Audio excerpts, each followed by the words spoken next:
Did you learn anything about money at school? Most people don't. So that's why I had my rich dad, who was my best friend's father, and he was teaching me what the rich teach me. So look, ladies and gentlemen, if you want to be poor, 기요사키 씨, 금융 교육과 금융 지식이 도대체 왜 필요한 건가요? 도대체 이것들로 그들이 어떻게 부자가 되는 것인가요? 부자의 생각법. 가난한 사람들이 절대 이해할 수 없는 가장 첫 번째 부자 생각 방식은 돈을 꼬박꼬박 모아 투자하는 것이 아니라 자본을 먼저 끌어들여 자신만의 방식으로 자산을 만들도록 그 방법을 터득해 나간다는 것입니다. 바로 이 방법 때문에, 바로 이 방법 덕분에 부자가 더욱더 부자가 되고 자신만의 무기로 더욱더 위로 올라가는 것입니다. 예를 한번 들어보겠습니다.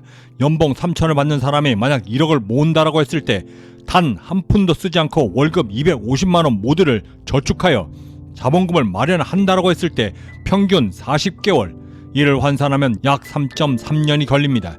만약 이자가 없는 저축 통장 대신 그나마 이자가 나오는 통장에 적금으로 모은다라고 했을 때 은행이자 연 1%의 통장에 넣어 1억을 모은다라고 했을 때 39.4개월이 걸리고 시중은행 최고 이자율인 연 5%대의 적금을 모은다라고 한다 할지라도 37.1개월, 약 3년하고도 1년을 꼬박 모아야만 자산을 모을 수 있는 기회가 찾아오는 것입니다. 하지만 부자들은 이 똑같은 상황 하에서 그 1억을 모으는 대신 약 3개월 혹은 길어야 약 6개월 동안 시간을 투자하여 금융 지식을 만들고 이것을 통해 3년을 앞당겨 자본을 동원할 수 있도록 그 방법을 강구하고 바로 자산을 만들 수 있도록 투자해 내는 것입니다. 제가 처음 아무런 자본금이 없이 신용카드 모두로 계약금 18,000불을 모두 결제한 것이 이에 해당됩니다. 당시 저는 제가 발급받았던 신용카드들의 이자율 모두를 계산했고 매달 나오는 25달러면 충분히 감당하고도 남겠다라고는 판단을 했고, 이를 결행하여 연봉 3천만 원 봉급자가 1억을 모아 투자했을 때 저는 반대로 그 3년이 지나 3배에 가까운 차익을 실현할 수 있었던 것입니다. 부자들은 그 자금이 모이는 그 긴 시간이 자신들의 부자 형성 과정의 인생에서 얼마나 길고 헛된 일인가를 너무나도 잘 알고 있습니다. 그래서 그 3년을 줄이기 위해 자신이 갖고 있는 모든 생각과 방법들을 총동원하여 자금을 동원할 수 있는 방법들을 찾는 것이고, 안전보다는 자신이 가장 잘하는 투자처에 그리고 부동산에 투자를 하며 금융활동을 미리 시작하는 것입니다. 그리고 이 둘의 차이는 시간이 갈수록 더욱더 벌어져 채 10년도 지나지 않아 삶 자체가 완전히 뒤바뀌는 결과를 맞이하게 되는 것입니다. 가난한 이들이 절대 이해하지 못하는 부자처럼 생각하는 법 두 번째는 사람들이 빚이라고 멀리하고 두려워하고 있는 그것을 이용해 아주 창의적인 방법으로 돈 버는 방법을 만들어낸다는 사실입니다. 보통 사람들이 빚이라 여기며 두려워하는 이유 중에 하나는 자신 스스로가 그것을 이용할 만큼의 금융지식과 정보가 부족하기 때문인데, 가난한 사람이든 이미 부자가 된 사람이든 그 누구든 실패를 두려워하는 것은 인지상정에 가깝고, 단지 부자들은 그 당연한 심리적 압박감을 지난 세월 자신이 투자했던 경험들과 확신, 그리고 앞으로도 계속해서 쌓아 올릴 금융지식과 교육 등으로 충분히 완충할 수 있다라고 하는 믿음으로 그 모든 것들을 결행하고 결심하는 것입니다.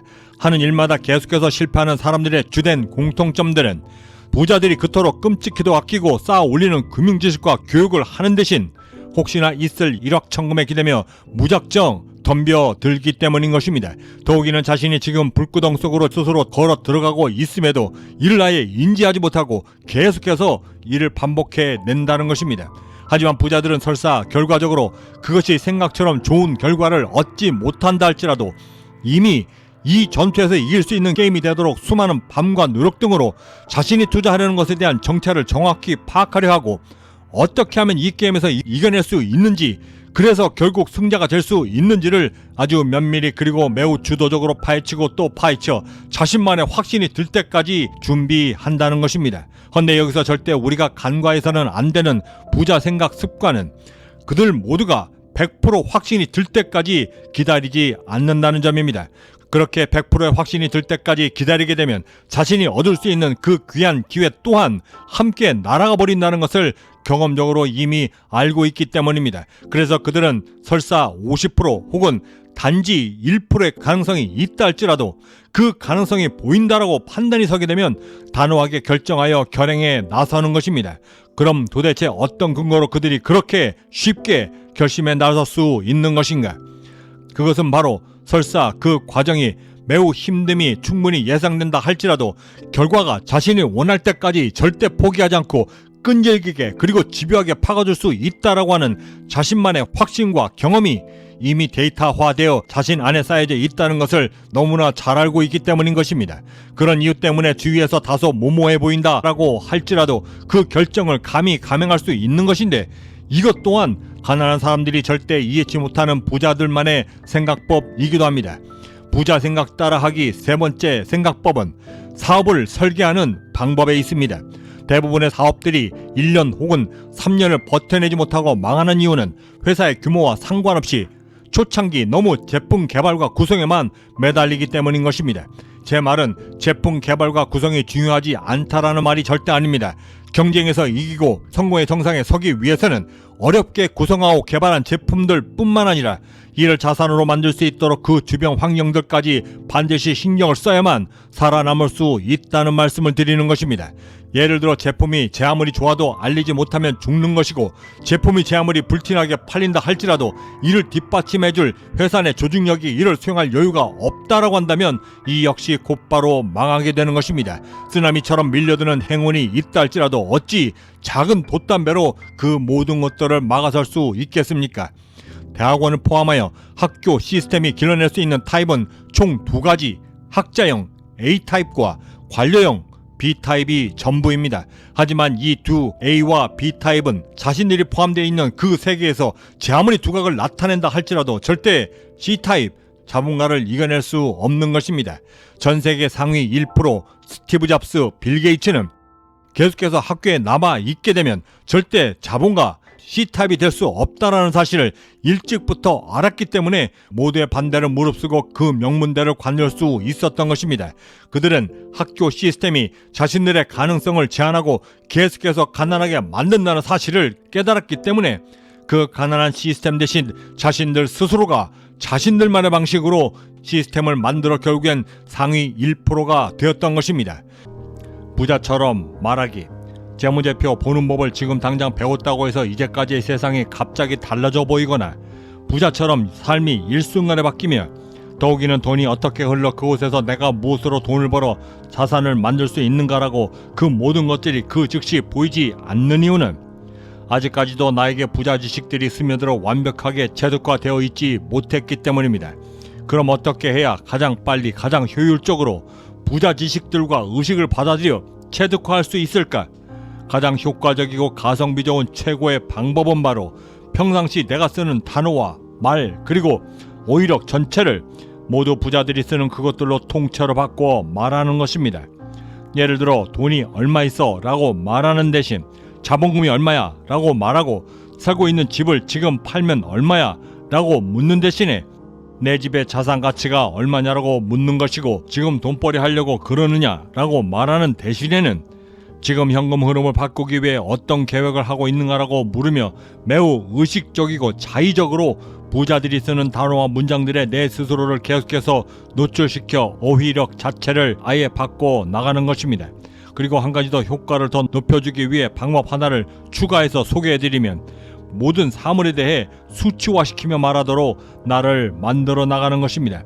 예를 들어 경기가 매우 안 좋다라고 말하는 대신에 경제 전문가들이 쓰는 말처럼 지난해 경제 성장률이 25년 만에 최저이고 그 이유가 실질 국내 총 생산 GDP 성장률의 1.9%에 그쳤기 때문에 체감적으로 느끼는 실물 경제가 더욱더 낮아진 것이다 라고 말하며 나의 잠재 의식에 계속해서 수치로 대비시키며 부자들의 언어를 계속해서 주입시켜 나가는 것입니다. 이렇게 해서 반응하게 되면 뇌 자체의 시스템 역시도 아예 바꿔지게 되는 것입니다. 부자들은 숫자들을 매우 좋아합니다. 또한 그렇게 말하기를 진심으로 좋아하기도 하고요. 하지만 반면 가난한 사람들은 절대 그렇지 못합니다. 숫자들 앞에서는 무력해지고 주눅이 들며 뒷걸음질 치게 되는데 심지어는 자신과 완전히 다른 세상처럼 받아들이기까지 합니다. 그 이유는 가장 먼저 두렵기 때문인 것입니다. 그 두려움은 오로지 무지에서부터 시작됩니다. 부자가 되는 것은 하나의 습관으로부터 시작됩니다. 일주일 전에 장을 봤을 때 오이값 한 뭉치에 4불 50이었는데 오늘 보니 5불 90이다.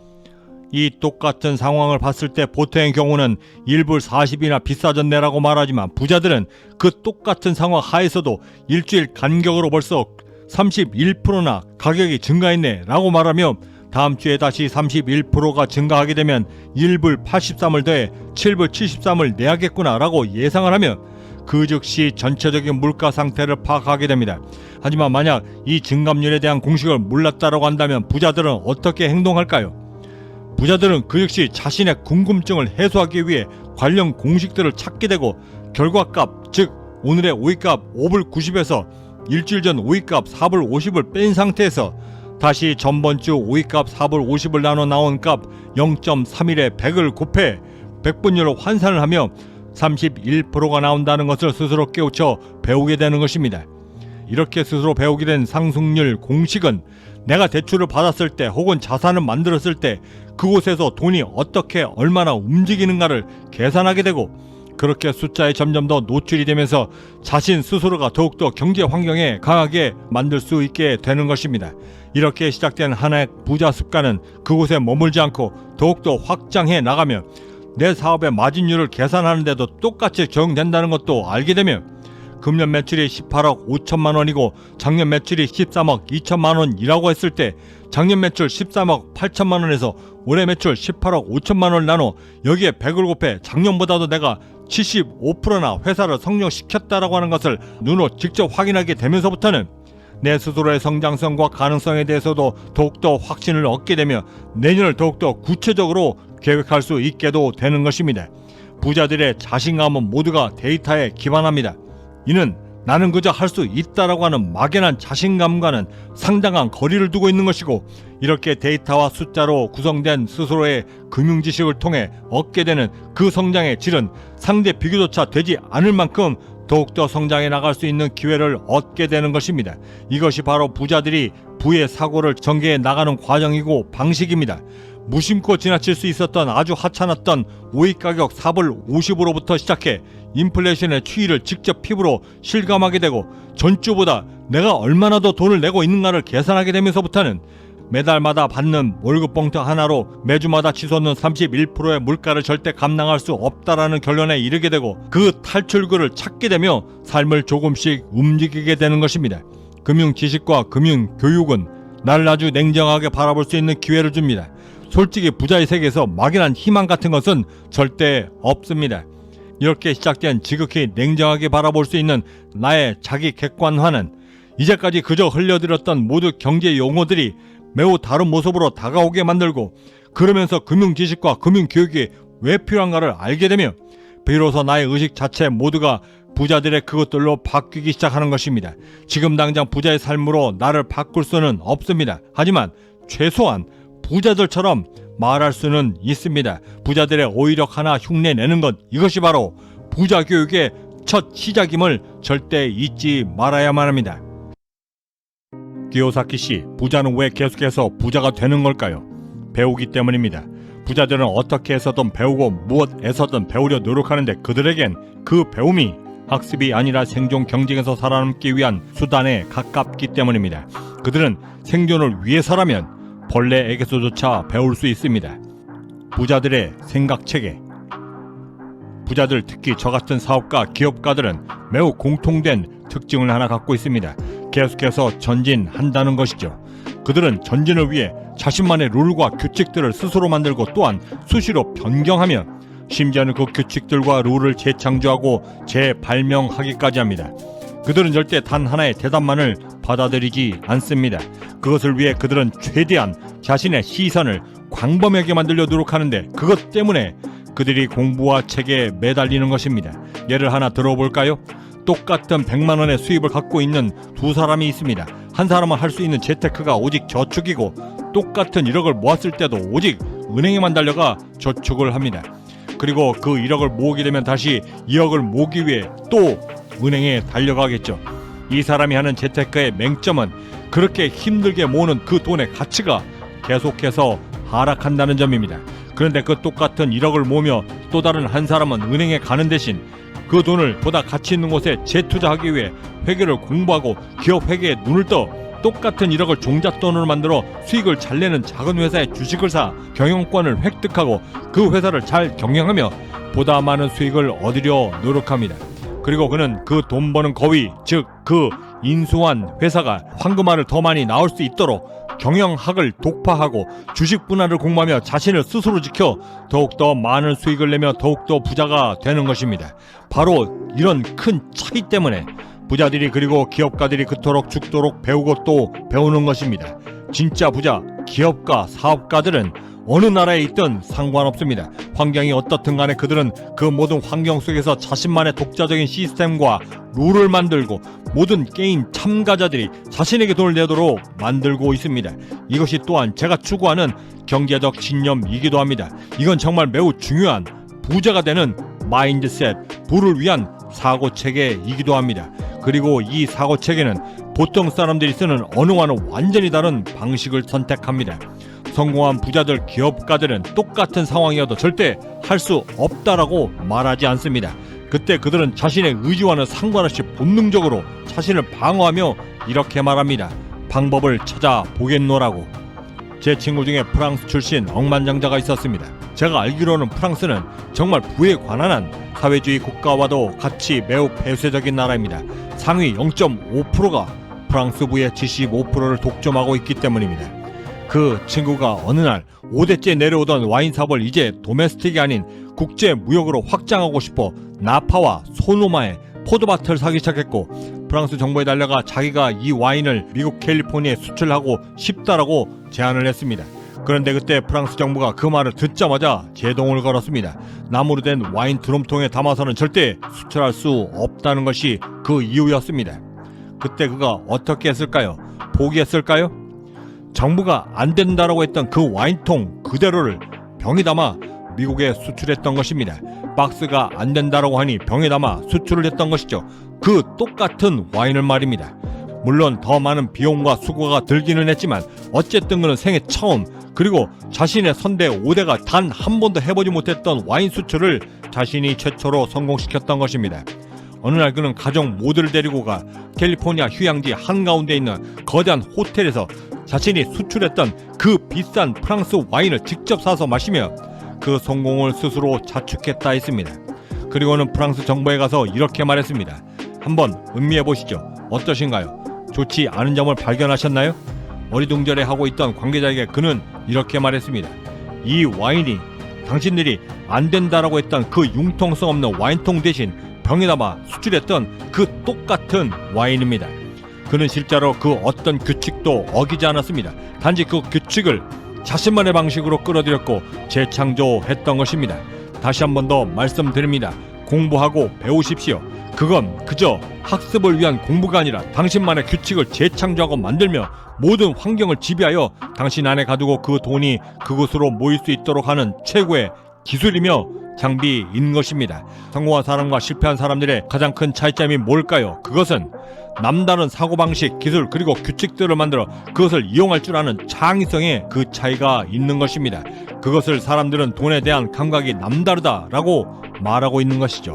이 부자들만의 창의력과 사고방식 그리고 기술 그리고 규칙들은 당신이 버는 돈의 규모에 따라 매우 달라져야 한다는 것을 반드시 명심하십시오. 연매출 10억인 회사와 연매출 1조 회사의 규칙은 엄연히 달라야만 합니다. 자신의 환경에 맞는 규칙과 틀 그리고 창의력을 위해 배우고 또 배우십시오. 그 경험들이 차츰 당신을 더 위로 올라가게 만들어줄 것입니다. 돈 버는 기술. 저에게 부자가 되겠다라고 찾아왔던 사람이 있었습니다. 제 책을 보고서요. 제가 그 사람에게 가장 먼저 제안했던 것은 지금 재고로 쌓여져 있는 그 모든 것들을 갖고 나가 어서 빨리 팔라고 제안했습니다. 그런데 그가 뭐라고 한지 아십니까?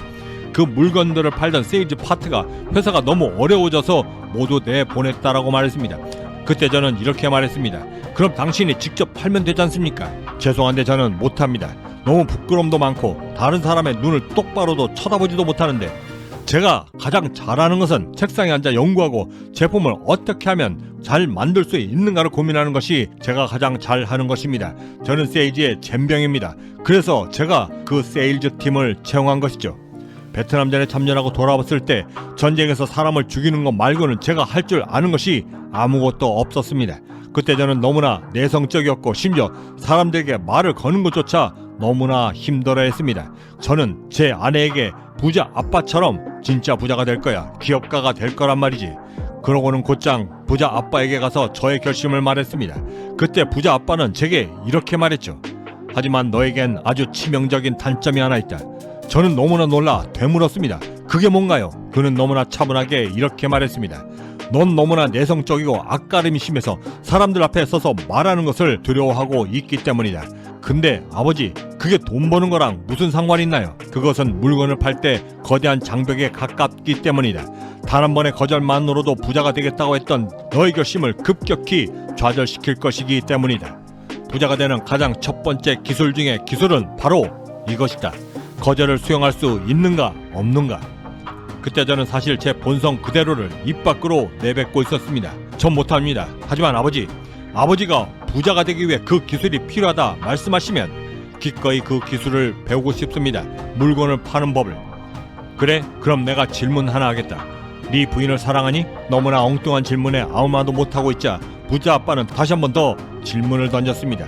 내 부인과 여전히 잠자리를 하느냐 말이다. 저는 저도 모르게 순간적으로 이렇게 답했습니다. 아니요. 그때 부자 아빠는 매우 심각하게 검지손가락을 들어 저를 가리키며 이렇게 말했죠. 그래서 네가 물건을 팔지 못하는 거다. 물건을 판다는 것은 그 물건을 사랑하지 않으면 절대 팔 수가 없다. 그리고 그 사랑의 출발은 간절함과 절박함에서 출발하는 것이다. 저는 바로 제록스에 들어가 팩스기를 팔기 시작했습니다. 그리고 총 4년 동안 회사 전체 탑셀러가 되었습니다. 오늘날 저는 최고의 베스트셀러를 파는 작가가 되어져 있습니다. 처음 제가 부자 아빠, 가난한 아빠 이 책을 출판하려 했을 때 관계자들 모두는 저에게 당신은 절대 책을 완성하지 못할 것이다 라고 말했습니다. 그런데 그때 제가 뭐라고 대답한 줄 아십니까? 네, 맞습니다. 저는 책을 쓸 줄 모릅니다. 하지만 저는 그 책을 어떻게 팔아야 베스트셀러가 될 수 있는지 단 한 가지만큼은 당신들보다도 훨씬 더 많이 알고 있습니다 라고 대답을 했죠. 그리고 저의 이 책은 지난 10년 이상 세계 베스트셀러가 되어져 있습니다. 만약 당신이 팔지 못하면 당신은 절대 돈을 만질 수가 없습니다. 이건 부자로 성공하는데 매우 중요한 명백한 사실입니다. 25살 때로 돌아갈 수 있다면 저는 제게 이렇게 말해줄 것입니다. 멍청아, 중요한 것은 어떤 물건부터 팔아야겠다라고 고민하는 것이 아니라 그게 무엇이든 먼저 팔기 시작하는 것이다. 이건 정말 부를 이루는 기초 단계에서 무척이나 중요하니까. 제가 처음 팔기 시작했던 게 뭔지 아십니까? 나일론 재질로 된 허접한 지갑들이었습니다. 그때의 성공의 경험들이 저를 더욱더 강하고 훨씬 더 광범위하게 넓혀주었습니다. 당신이 물건 팔기에 주저하면 당신의 돈은 계속해서 줄어들 것이고 그 재고들은 천정 가득 먼지를 뒤집어 써가며 썩어가게 될 것입니다. 그러면 당신은 10중 8구 은행문을 두드릴 것입니다. 불행의 시작은 그렇게 시작되는 것입니다. 부자가 되겠다 나섰던 길에서 오히려 부채를 잔뜩 하는 실패자가 되는 것이죠. 말씀만 들으면 기요사키 씨께서는 매번마다 승승장구만 하신 것 같은데 맞나요? 실패 한번 안 하면서 성공하는 억만장자가 있을까요? 저 역시도 죽기 직전까지 갔었죠. 거기다 당시로서는 매우 큰 금액까지도 사기를 당했는데 그렇게 몇 번의 고비를 넘기게 되니까 왜 부자들이 계속해서 부자가 되는지를 알겠더군요. 그 비법은 부자가 실패를 다루는 법. 25살 때 첫 부동산 임대 사업을 시작하고 본격적으로 1974년에 당시에는 전무후무했던 그러면서도 획기적이었던 나일론 재질의 부드러운 촉감과 벨크로를 붙여 열고 닫기가 매우 편했던 손지갑을 판매하기 시작했습니다. 결론부터 말씀드리면 결과는 최악이었습니다. 시대를 너무 앞서 나갔던 것이죠. 당시에는 사람들이 지갑이라는 것 대신에 그저 돈을 주머니에 쑤셔넣고 다녔고 개념조차 없었던 터라 조금 여유가 있는 사람들은 그나마 클립에 지폐들을 끼우고 다니는 정도였습니다. 지갑에 돈을 집어넣어 관리한다라고 하는 생각 자체가 없었던 시기였습니다. 그때 저는 사업 파트너와 함께 한국에 오다를 직접 해서 그 지갑들을 10만 개나 주문을 했고 창고비와 세관 비용이 저렴한 롱아일랜드로 배송시켰습니다. 그렇게 창고에 보관하면서 저와 사업 파트너는 동시에 투자자들을 찾아 나서기 시작했습니다. 그러고는 우여곡절 끝에 60만 달러라고 하는 투자금을 받게 됩니다. 그러면서 저는 동시에 저의 친아버지에게서 2만 달러까지 빚을 지어 회사 운영비로도 사용하고 있었습니다. 그런데 이때 판매를 약속했던 판매점들이 샘플 판매를 하면서 모두가 하나같이 그 오더들을 모두 다 취소해버렸습니다. 그러면서 그때부터 저희는 초단위로 파산하기 시작했습니다. 더욱이는 투자금의 씨가 말라 롱아일랜드 창고에서 미국으로 제품들을 옮길 수조차 없게 되었죠. 그렇게 한치 앞도 보이지 않던 상황에서 순간적으로 저의 머리에는 부자 아빠가 저에게 해주셨던 그 어떤 순간이라도 절대 할 수 없다라고 말하지 말라라고 하는 금지령이 떠올랐습니다. 그리고 그때 부자 아빠께서는 또한 이렇게 말씀해 주셨습니다. 설사 네가 하려는 일이 사람들이 손가락질하는 지극히 어리석은 일이라 할지라도 그것을 넘어서려는 의욕과 의지만 있다라고 한다면 그 어리석음의 실수와 실패를 만회할 수 있을 뿐만 아니라 그 모든 실패와 실수들을 통해 내 자신은 그만큼 더 똑똑해지고 단단해진다는 사실을 절대 잊지 마라. 그리고 그 성장이 다음에 찾아올 너의 성공을 더욱더 견고하게 만들어준다. 저는 부자 아빠의 그 말씀에 따라 당시 18,000달러 때문에 직업을 찾아 되돌아갔던 친구와는 달리 신용카드로 그 결제 금액 모두를 결제했었던 그 전혀 다른 선택, 그 기발했던 창의적인 부자 지능을 다시 한번 발휘하기로 결심했고 저의 또 다른 성공의 기회로 잡고자 노력했습니다. 그리고는 사무실에 앉아 생각하기 시작했습니다. 60만 불의 투자금, 2만 불의 친아버지에게서 받은 빚, 그리고 10만 장이나 되는 단 한 장도 팔리지 않고 있는 지갑들, 그리고 미국 땅도 아닌 롱아일랜드에서 잠겨져 있는 재고들, 그리고 매달 나가는 그 비용들. 저는 그 모든 문제들을 한꺼번에 해결할 수 있는 방법을 찾기 시작했고 가장 먼저 세상에 지금 어떤 일이 일어나고 있는지를 먼저 살피기 시작했습니다. 그때 제 눈에 들어왔던 것은 베이비붐 세대들이 먹고 살만하니 비만해졌고 스스로 자각이 되어 그때부터 그들이 모두 공원 등지에다가 뛰기 시작했다는 것이었습니다. 그리고 그 붐은 인터넷을 만나면서 마치 지금의 인공지능을 대하듯 사람들이 열광하기 시작했다는 것이었습니다. 그 이전에 거리를 뛰어다니는 사람들이라고는 오직 죄를 지어 도망가는 사람과 이를 잡으려 쫓아다니는 경찰들 뿐이었습니다. 그런데 당시에는 사람들이 갑자기 공원이며 도로며 심지어 자신들의 집안뜰에서까지도 뛰기 시작했던 것입니다.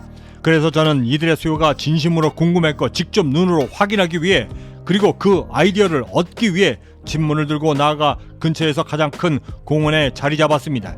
그리고 3일차가 되던 어느 날 벤치에 앉아 신문을 보고 있었는데 한 중년 남성이 공원 주차장에 고급 승용차를 대고 차 밖으로 나와 자신이 들고 있던 차 키 뭉치를 주위를 잠시 둘러보더니 이내 운전석 앞바퀴 위에 손을 집어넣어 그 키 뭉치 그대로를 두고 가벼운 스트레칭을 하고 난 후 바로 뛰어나가는 것이었습니다. 그렇게 뛰어나가던 남성의 뒷모습을 쫓던 저의 시선 안에 그 남자가 주차했던 차량 쪽으로 다가오던 한 청년이 보였고 남자가 달려갔던 쪽을 슬쩍 쳐다보더니 이내 차 주인이 두고 갔던 그 자동차 키 뭉치를 앞 바퀴에서 꺼내 시동을 걸고 그 차를 몰고 순식간에 사라졌던 것입니다. 그리고 약 1시간 뒤 되돌아왔던 차 주인은 있어야 할 자리에 차가 없어진 것을 보고 아연 질색하며 경찰에 신고하는 것을 보게 됩니다. 그 모든 것을 직접 보게 된 저는 순간적으로 기막힌 영감 하나가 떠올랐고 때마침 제가 들고 있던 신문에 커다랗게 헤드라인으로 조깅하는 사람들의 차량 도난 사건을 대서특필 중이었던 것을 확인하고는 두 손을 힘껏 치며 바로 이거다 라고 말하며 저도 모르게 쾌재를 불렀습니다. 저는 그 순간 세상의 기류를 읽어냈던 것입니다. 그리고 그때부터 저는 그 세상의 기류와 제가 갖고 있는 모든 문제들을 연결하기 시작했습니다. 그리고는 급기야 찾아낸 그 접점은 바로 조깅할 때 위험하게 차 바퀴 위에 두는 대신 신고 있는 조깅화 위에 키 전용 지갑을 달고 그곳에 넣고 안전하게 달리도록 만들었던 것입니다. 그리고 그렇게 새로 제작된 키 전용 지갑은 기존에 제가 한국에 주문했던 방식 그대로 부드러운 나일론 재질에 강한 벨크로까지 달아 신발에 떼고 붙이는 것이 매우 용이하게 만들었던 것입니다. 그리고 나머지 한 가지, 제가 가지고 있던 모든 문제들을 한꺼번에 해결할 수 있는 아주 기막힌 기존에는 절대 생각할 수 없었던 마케팅이 절실했습니다. 그리고는 저는 여러 날을 깊이 고민하게 되었고 마침내 찾게 된 그 방법은 매우 매력적인 성인 잡지 여성 모델을 직접 섭외하고 전라의 모습 그대로 자신의 조깅화 위에 제가 직접 제작했던 그 키 지갑을 올려놓고 붙이려는 자세를 취하도록 만들어 광고초도 기존의 신문 광고나 TV 광고 대신 실제 성인 잡지인 플레이보이즈에 그대로 실어 내보이며 광고하기 시작했던 것입니다. 그렇게 시작된 광고는 그야말로 센세이셔널했습니다.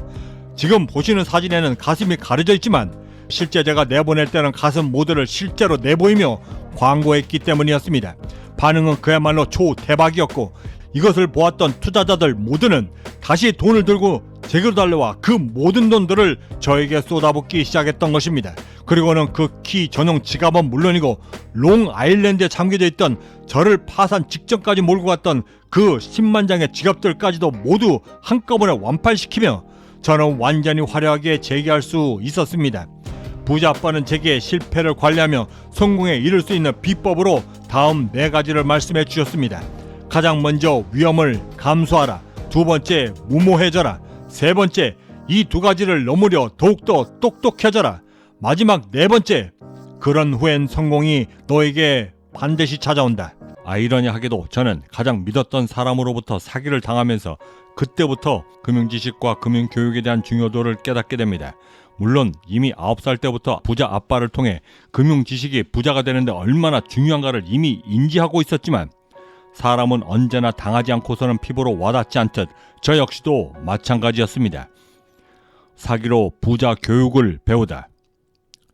조깅할 때 신발에 붙이고 다니는 조깅용 키 지갑 사업은 그야말로 대박이 났습니다. 재고가 바닥이나 그 수요를 감당하기 위해 추가 10만 불이 더 필요했고 다른 투자자들로부터 그 투자금을 받아 당시 저와 함께 일하고 있던 재정 담당이사 CFO에게 전화를 걸어 이 10만 불이면 밀려드는 주문 문제를 해결할 수 있느냐라고 물었고 충분하다는 말에 해외 출장길에 급히 그 자리에서 10만 불 체크를 써 그에게 보내게 됩니다. 그 체크가 건너간 직후 그 친구는 제가 써주었던 그 10만 불을 들고 그대로 도망가 버렸습니다. 나중에 그 친구를 붙잡아 법정에 세웠지만 해외 출장길에서 너무나 급하게 돈을 보내며 아무런 증거 서류 없이 보냈다라고 하는 이유 하나만으로 그 친구는 무죄를 받았고 유유히 법정을 빠져나갔습니다. 그때의 좌절감과 상실감은 상당했습니다. 그리고 저는 그 사건을 통해 뼈저리게 2가지를 얻습니다. 가장 첫 번째, 돈에 관한한 절대 사람을 믿지 않는다. 2번째, 그러면서 깨닫게 된 것은 내가 만약 그 재정 담당 이사가 갖고 있었던 그 금융 지식을 그 친구만큼이나 알고 있었더라면 그 비싼 인건비까지도 줘가며 그 사람을 고용하지 않았을 터이고 이런 사기 또한 당하지 않았을 것이다. 그리고 저는 곧바로 경영대학원에 들어가 재무회계를 비롯해 회계 전반을 다시 배우게 됩니다. 재무상태표의 진짜 얼굴. 기요사키 씨가 올린 여러 영상들을 보았지만 회계 구조와 전체 시스템을 일목요연하게 설명해주는 영상이 없어 지금부터는 제가 자세히 설명드리도록 하겠습니다.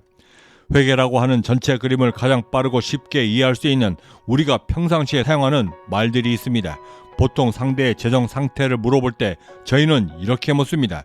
너 집 있어? 혹은 너 연봉이 얼마야?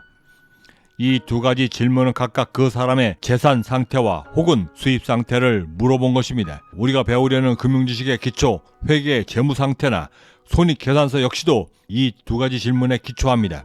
가장 첫 번째 너 집 있어? 라고 하는 질문은 그 회사의 재무 상태를 말하는 것이고 뉴스에서 자주 접하는 재무 건전성이라고 하는 말은 재무 상태를 구성하고 있는 자산, 부채, 자본 그것이 얼마나 안정화되고 건전한가를 평가하는 데 사용되고 있는 것입니다. 제가 방금 전 자산, 부채, 자본이라 말씀드렸습니다. 예를 들어 아파트를 하나 산다라고 했을 때 우리는 통상 은행에 달려가 대출을 일으키고 그동안 어렵게 저축해 놓은 돈을 꺼내 그 대출금과 함께 그 아파트를 계약합니다. 지금 말씀드렸던 이 상태가 바로 재무 상태를 그대로 표현해주고 있는 것인데 아파트, 즉 자산은 그 자산을 사기 위해 얼마의 부채가 그리고 나의 돈, 자본금이 얼마나 들어갔는가를 나타내는 것이고 우리가 전혀 인지하지 못하고 하는 질문 너 집 있어? 라고 하는 말 속에는 네 돈 얼마의 대출은 얼마냐? 라고 함께 묻고 있는 것입니다. 기업은 여기에 이 자산을 통해 영업 활동을 하게 되는데 이를 통칭하며 재무제표라고 부르고 있습니다. 그리고 심장이 있는 매우 중요한 허리 위를 재무상태표, 두 다리로 열심히 뛰어 돈을 얼마나 버는지를 나타내는 손익계산서라고 부르며 나누어 표시하고 있습니다. 전체적인 그림을 한번 살펴보겠습니다. 하나의 아이디어가 떠올라 창업을 하게 되면 가장 먼저 그 사업을 하기 위한 마중물을 만들며 여기에 투자금 혹은 사업 대출을 받아 사업 관련 기기, 사무실, 설비, 시설 등을 구축하며 만들게 되는데 이를 통칭하며 우리는 자산이라 부르고 이 자산을 통해 우리는 열심히 일을 하며 매출을 일으켜 이때 필연적으로 관련되는 비용들, 즉 인건비, 판매관리비, 세금 등등이 발생되고 이를 제외하고 수익이 얼마나 남게 되었는가를 파악하며 다시 나의 자본금에 넣어 이를 표시하게 되는 것입니다. 이것이 바로 우리가 배워야 하는 재무제표의 전체 구조인 것입니다. 지금 보고 계시는 양식이 바로 재무상태표의 기본 양식입니다. 다소 복잡해 보이지만 알고 나면 별거 아닙니다. 아까 말씀을 드리면서 자산을 이루는 것은 은행에서 빌린 돈과 내가 갖고 있는 돈이 얼마인가의 총합이라고 말씀드렸는데 이를 회계에서는 보시는 양식에서처럼 왼쪽과 오른쪽 편으로 나누어 표시하고 이때 왼쪽 편을 차변, 오른쪽 편을 대변이라 칭하며 극명히 대비되게 만들어 사용하고 있습니다. 제가 대학교 때 이 회계를 과외 수업하면서 차변과 대변의 위치를 이렇게 설명한 적이 있었습니다. 아침에 좀 말씀드리기가 그렇지만 오른손잡이가 화장실에 들어가 대변을 볼 때 보통 휴지를 오른손에 쥐게 되는데 통상 부채는 좋은 것이라기보다는 나쁜 것이기에 오른손에 휴지를 쥐고 대변을 보는 것처럼 나쁜 부채를 대변에, 즉 오른손에 기록하는 것이고 자본인 내 돈은 항상 내가 빌린 돈과 함께 있어야 하기에 이 역시 대변에 둔다. 그리고 자산은 이렇게 남에게 빌린 돈, 부채와 내 돈 모두를 합친 것이기에 나를 부자로 만들어주는 가장 귀한 것이므로 아주 신선하게 보관할 수 있도록 하기 위해 차디찬 차변, 즉 왼편에 두는 것이고 영업을 해 이익이 생기게 되면 내 돈과 함께 합쳐지며 자연스럽게 나의 자산 역시도 불어날 수 있도록 만들기 위해 그 반대편인 차변 왼쪽 편에 두고 관리하는 것이다.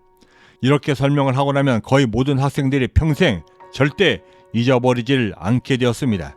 여기에 단 한 가지 자산과 부채 자본이 들어있는 차변과 대변의 합은 절대 틀려서는 안 된다라는 것을 함께 주지시켰습니다.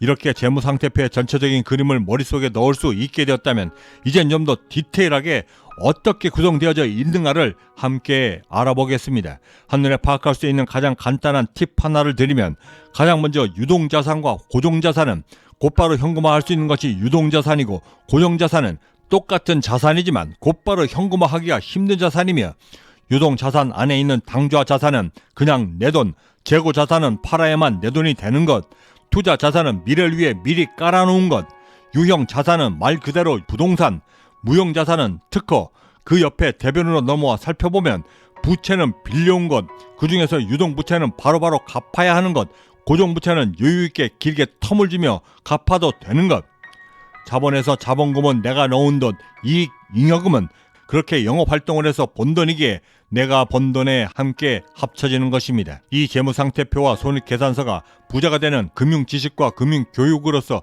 매우 중요한 이유는 물론 당연히 내가 하는 영업활동을 파악하고 통제하는 데 절실하지만 외부 투자 활동을 하면서 그 기업의 재무상태를 파악하는 데도 보다 효과적이기 때문인 것입니다. 예를 들어 조선업이라고 한다면 배를 건조하기 위한 설비시설들이 많기 때문에 타 업종에 비해 고정자산의 비중이 매우 높을 것이고 반대로 IT 관련 기업들 같은 경우는 고정자산 대신 무형자산의 비중이 훨씬 더 높아 특허권, 영업권 등 산업재사권들의 비중이 훨씬 더 높을 것이고 이런 기업들에 내가 투자할 것인지 말 것인지를 결정하기 위해 파악하는 마지막 키포인트는 재고자산의 비중이 만약 매년 결산 때마다 점점 더 늘어난다고 한다면 그 기업은 필시 뭔가 잘못 돌아가고 있다는 말이 되고 곧바로 현금 흐름이 경색될 것이며 폐업의 수순을 밟게 될 것임을 이 재무상태표로 알게 되는 것입니다. 경제적 자유민은 행복한 부자를 꿈꿉니다. 보통 사람들의 평범한 꿈들이 모여 비범해질 수 있도록 함께 만들어 나가는 비전 공동체 채널이기도 합니다. 구독과 좋아요, 알림 설정은 그 거대한 꿈을 시작하실 수 있는 아주 작은 실천의 시작이 될 것입니다. 여러분들의 성공적 하루를 진심으로 응원합니다. 지금까지 경제적 자유민이었습니다. 감사합니다.